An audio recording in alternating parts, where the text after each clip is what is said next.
अगं त्यांना काय बाबा तर माहित आहे, बाबाला मस्त गरम गरम जेवायला दिलं, झोपून राहिले दिवसभर की झालं.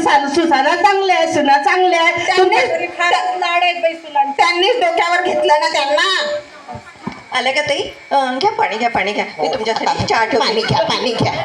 ते तुमच्या दादांसाठी मी मोबाईल शोधून देत होते. त्यांचे कपडे त्यांना वेळेवर दिसतच नाही. ही बाई पाणी पटकन आणि भरभराच्या वाट्या पटापट. होय होय, बरं येते मी. बाई मला पाणी माठातच दिलं. पाग आई तुझ्या सुनांना सवय.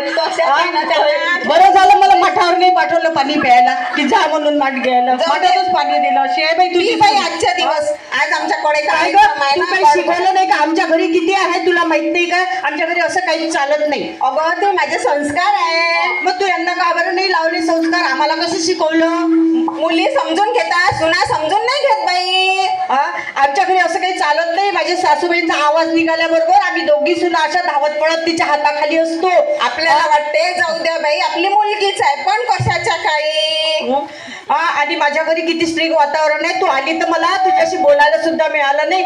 तुझ्या सुना तर मस्त गप्पा मारत बसलेल्या आहेत. मग ना ही आपली याच्यात पडते, नुसतं वरवर कामं करते, ती तर धापती तर नट्ट्यापट्ट्यातच असते नुसतं.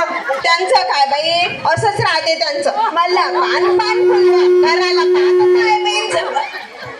बरं आई, मी की नाही पाहुणे आणि मुलं आलेले आहेत, मी त्यांची तयारी करते. आता तू जरा लांब जा, माझी तयारी होईल. काय बाई, ही मुलगी पण आली तर बस तिच्याही सासूचं असंच राहते.